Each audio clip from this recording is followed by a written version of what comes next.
Hey everybody, what's going on? I am Gregg Sussman, joined today by Jim Sanas of FanDuel to break down today's MLB slate. What's happening, Jim? It is all good, Greg. It's kind of a weird slate, as I'm sure we will discuss. The pitching options shaky at best, I think is the best way to put this. But hey, we're going to roll with it. Nobody else has good pitching options either, so we'll try to make the best of what we have and see what happens. How are you? I'm great because in season long, I was looking at the waiver wire. I'm like, all right, who can I pick up? It's a good pitcher for early in the week. And I saw Kyle Gibson. I'm like, all right, sure. Facing the Mariners, I can buy into this. And I wake up this morning and I check my email, and the top pitcher that you want to talk about is Kyle Gibson. Do you realize how warm and fuzzy that made me feel inside? Probably as warm and fuzzy as it made me when I was on Yahoo like 15 seconds ago, adding him for my season-long team too. Clearly, I pay very close attention to my season-long rosters if I'm doing this at 10 o'clock on a Monday morning, but that can be set aside. I pay way more attention for DFS, and I think that Gibson kind of makes sense there too because, yeah, you can go Patrick Corbin here, but he's 10-8. He's facing the Mets for the second straight start. So Corbin's my third pitcher for tonight.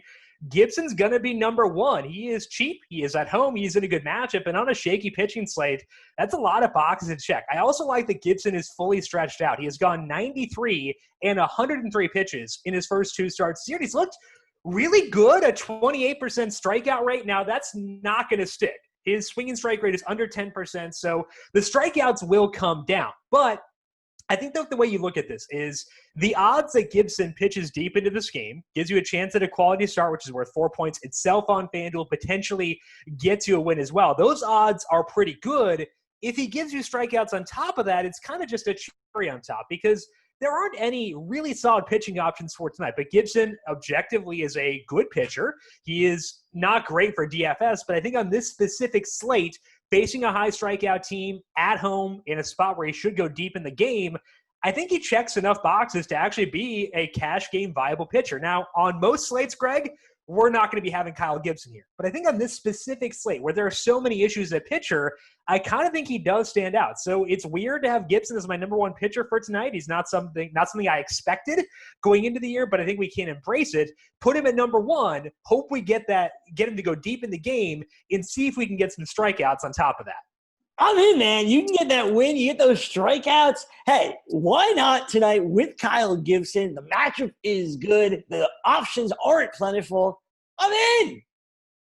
But if you're not in on Kyle Gibson, there are other directions to go, and they're not great options, but there are other choices to have, and that includes Dustin May, who I actually think is a bit of a sexier option probably than Kyle Gibson. The whole ginger guard thing, playing for the Dodgers, and he is a little bit cheaper here tonight than Kyle Gibson. Why is Dustin May, I guess, your secondary option tonight over Kyle Gibson? Yeah, I think that there are a lot of similarities between Gibson and May. They are both at home. They're facing high strikeout teams. They've gotten a lot of strikeouts this year, but not a lot of whiffs. They literally check all four of the exact same boxes. Dustin May's swing and strike rate 8.7%, whereas Gibson's is 9.6%. So you do expect the strikeout rate to come down for Dustin May.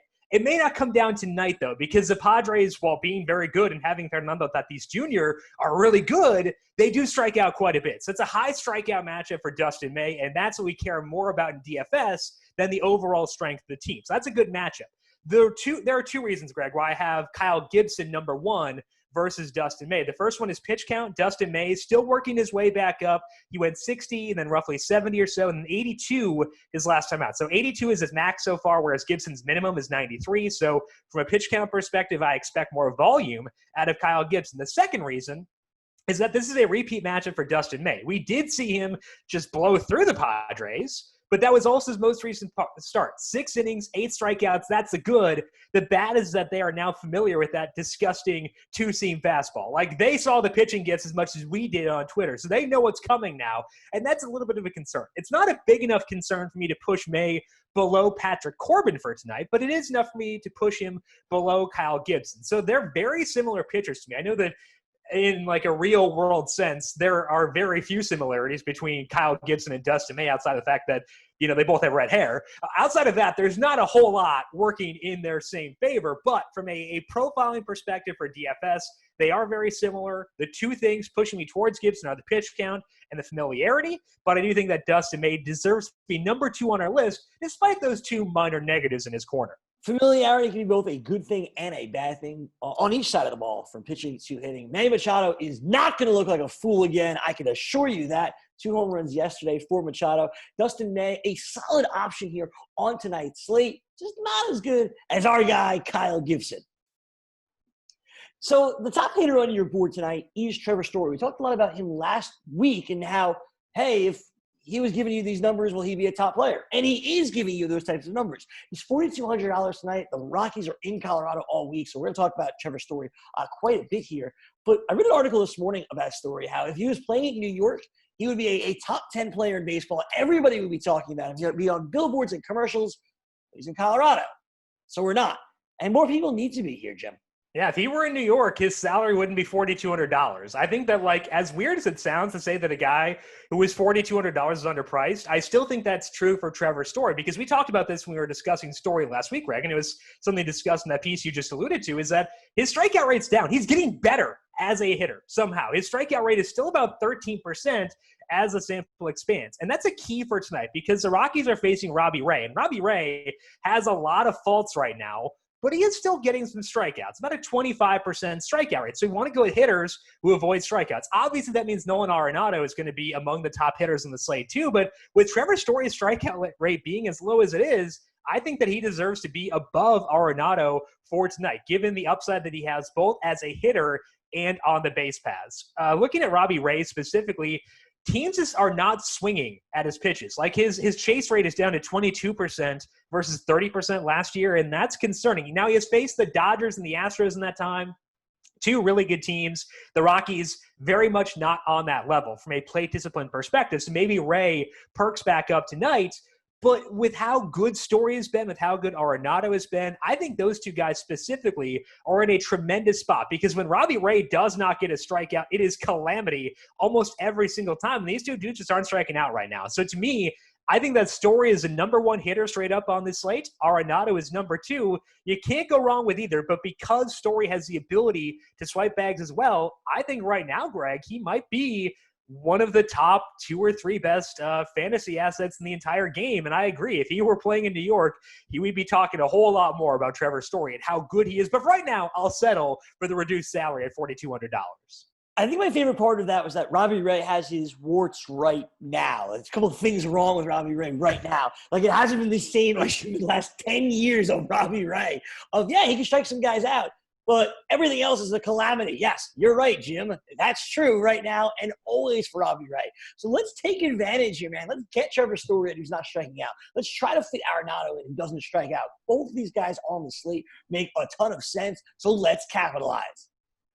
We're also going to capitalize on, well, Colorado and Coors Field, and specifically Cole Calhoun. You want to get as many pieces at Coors Field as you can, and Calhoun's a cheap way to do it.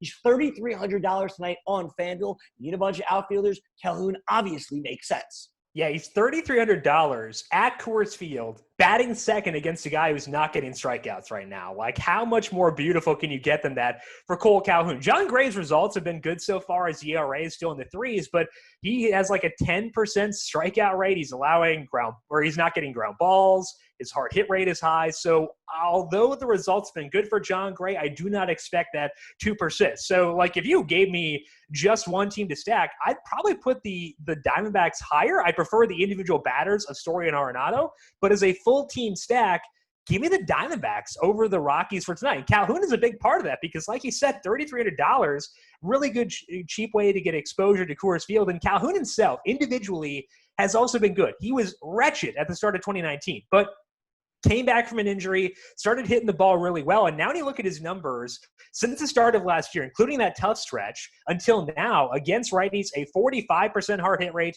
with a 38% fly ball rate. Those are pretty nasty numbers when you put them at Coors Field. The humidor is still in play, but not as much of a factor when they go to Coors Field versus when they're in Arizona. So I think Calhoun is the number 1 guy within this Diamondbacks team for tonight. Ketel Marte is not that expensive. Eduardo Escobar is always pretty fun. Christian Walker, sneakily pretty good against righties too. So I like a lot of players on this team. The Diamondbacks, my number 1 stack for tonight. And Calhoun, I think, might just be the first guy you lock in because that salary is so forgiving. It's the salary. It's where he's in the order. It's of course, where he's playing. The Diamondbacks, the top stack on the board, according to Jim, even over the Rockies. A lot of good pieces moving at Coors Field. It should be a wild game tonight, at least we hope, from a daily fantasy perspective. Let's move outside of Colorado, though, away from the Diamondbacks and the Rockies for just a moment, and that brings us to Yuli Gurriel. He's under $3,000 tonight, $2,800 on FanDuel for the Houston Astros. Why is Gurriel someone that you got to get into your lineup? I tend to use him a lot. Like, I think that, like, if people use Yuli Gurriel as much as I did, his salary would probably be a lot higher than it is, because I just feel like I always wind up, well, I guess I want cheap exposure to the Astros. I guess it's Yuli Gurriel again. But for some reason, his salary never goes up, so I'm going to keep on plugging him in. And it's weird because he has both good results and peripherals. I think we can kind of forget this about Gurriel because he's not Carlos Correa. I mean, I don't know why I went Correa first, but like, he's not Alex Bregman, not George Springer, but he's not those guys, but he's still really good. Since the start of last year against righties, he has a 138 WRC plus against righties, better than Jose Altuve. He has a 41% hard hit rate, a 38% fly ball rate, and he never strikes out. So good results, good peripherals, great team, but only $2,800. I don't understand why he is so cheap, but again, I'm not going to complain about it. I will take those savings and put him in my lineup once again for tonight. The Astros have a lot of things up in the air from a lineup perspective. We don't know if George Springer will play. We don't know where Kyle Tucker will be allowed to hit. We don't know a lot of things about this Astros team, but we do know Yuli Gurriel is probably going to bat fourth or fifth. He's going to be $2,800, and if the past year has taught us anything, he's probably going to perform as well. So I do want to stack the Astros here. I think that Gurriel is a key part to that. So, again, I'm just going to keep on using him. It's okay if people don't want to. I'm fine with taking the salary discount, but hopefully the results stick with Gurriel because it's been a fun ride so far, to say the least. We mentioned sexy names when it came to the starting pitching, like Dustin May earlier. And the same goes really for the Astros, right? Like, Jose Altuve has obviously struggled, but Altuve and Bregman and Correa, those are the names that we think of with the Astros. Even Kyle Tucker, who's been in there every day, but who knows where in the lineup. But Yuli Gurriel has just been as solid as you can be in the middle of the lineup, hitting for power, not striking out, exactly what you're looking for in a hitter. And the best part is because he's not sexy, the price doesn't go up. Under $3,000 for Yuli Gurriel. So once again, let's take advantage. One player that we have been in on forever here on the Hurry Up, and certainly in my season-long leagues as well, it's Willie Calhoun, who just has not been able to get it going. He is $2,400 tonight. I didn't even know they made players $2,400 on FanDuel, but Willie Calhoun is there. We wanted him to be good for so long. Why is tonight the night it's actually going to happen? The data says it should happen, Greg, so I'm just going to, TTP. We're going to trust the process in Willie Calhoun and keep on plugging him in and keep on potentially losing money. But, again, the data is there. He's facing a righty once again for tonight, and Calhoun, the peripherals against righties are really good. Since the start of last year against right-handed pitchers, he has a 42% hard hit rate, a 45% fly ball rate, and just a 15% strikeout rate. A lot of times you can get hung up with a high strikeout rate, but Calhoun, he's hitting the ball hard, hitting it in the air, and not striking out. You'd think eventually that would all click. And it's also good that Calhoun is batting at a high spot in the order. Probably going to bat within the top 5 spots. It could be anywhere within those top 5 because the Rangers experimenting, trying to get this offense clicking. But he's going to be somewhere in that top 5. And anyone in the top 5 spots in the lineup at $2,400 who has some pop, I'm going to want them for sure. The Rangers are facing Justin Dunn, and I love Dunn as a talent because his numbers in the lower minors are so good, but because the Mariners need arms, they had to call him up, and he's kind of having to work through those growing pains in the majors, which stinks for him, but it also means we can stack against him for now until things eventually click, because they will click for Justin Dunn eventually. But for now, I think we can stack against him. It's hard to find hitters on the Rangers who don't suck right now. Like, they've been pretty rough. But I think that Calhoun, given the peripherals are there, is someone who I trust we can get the Cole and Willie Calhoun stack. That's also an added bonus. So there are really no downsides to me, Greg, of Willie Calhoun, especially if you compare him with Cole for tonight, because I think they're both in really good spots, both too cheap, and both in great matchups as well. I love when you give us the ability not to screw up ourselves, right? Because if you just type Calhoun in the search bar and you click submit, you're right. Perfect. We got an outfielder Calhoun. No matter which one you choose, we're happy with it. Willie Calhoun specifically here for the Rangers as they try to get it going, try to mix and match with this lineup, try to make it work. Against Justin Dunn tonight of the Seattle Mariners, we're going to get our shot. And although the data has said Willie Calhoun's going to hit, we're still waiting. Hopefully tonight is that night. Jim, we appreciate the time. Good luck tonight. And I got to say, after what Byron Buxton's been doing, how is he not in the lineup? He will be, Greg. Believe me, as he slowly inches higher, you can only hope to contain Byron Buxton. I think that's Rocco Baldelli's plan is like, we got to keep this under wraps. You know, we want to save all the Buxtonness for later in the year. So I get it. I respect it, Rocco, but unleash my man so we can use him in DFS. It's his world. It's Byron Buxton's world. We're all just occupying it. And I respect my overlord, Byron Buxton, for allowing me to occupy space on his planet. I have nothing to add. For Jim Saunders, I am Gregg Sussman. Tomorrow, Davis Maddock will join us as we'll discuss what's going to happen now after Colin Morikawa is a major champion. Have a great night. Enjoy the games, and we'll see you tomorrow for another edition of the FanDuel Hurry Up.